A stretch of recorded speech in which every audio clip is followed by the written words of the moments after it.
Chapter 1157 ended with a mysterious scene. The Gorosei gathered together, their silhouettes shrouded in darkness. But here's the real question. We already know who they are, so why would Oda intentionally hide their appearances? The answer might be shocking.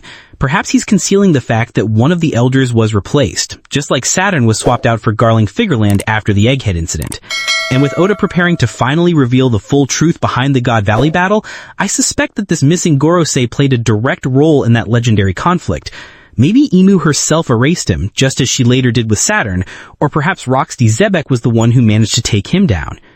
If we look closely at the silhouettes from that final panel, the last shadow doesn't resemble Jupiter at all. It looks completely different. Comparing it side by side with Jupiter's outline, the differences are undeniable. This could also explain why Jupiter appeared so shaken when Garling was suddenly promoted to the ranks of the Gorosei. He may have lived through a similar experience before. But why wasn't Garling chosen to replace Jupiter back then? The answer lies in the hierarchy. Garling was still a holy knight, not yet their leader, while Jupiter was likely elevated because he already held the title of commander of the holy knights at the time. What happened at God Valley might mirror the chaos we saw at Egghead. Saturn was present at both events, and in both cases, things spiraled out of control. At Egghead, he was forced to summon the rest of the Gorosei to restore order. Maybe the same thing happened at God Valley, only this time it ended with the death or elimination of one of the elders, whether by Imu's will or at the hands of one of the players on that battlefield.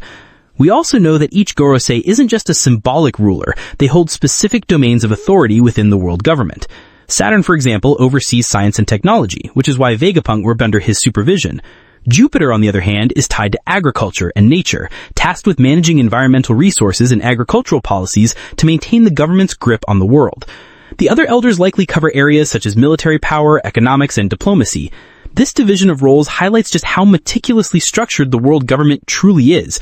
The Gorosei aren't simply issuing commands from the shadows, they actively monitor and enforce their authority across every corner of the globe, making them the beating heart of power and the ultimate arbiters of fate in the One Piece world.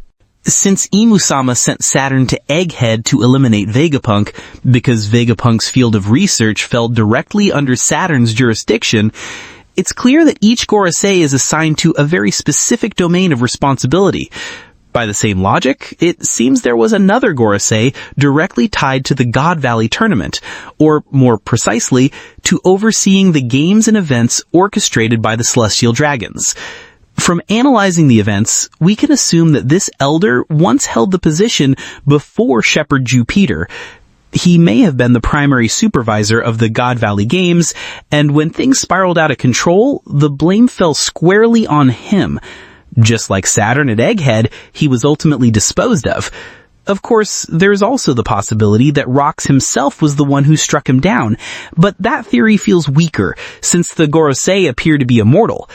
Even if Rox managed to cut him apart, he likely would have regenerated, just like we saw when Scopper Gabbin fought Summers and sliced him into pieces, only for Summers to restore himself completely.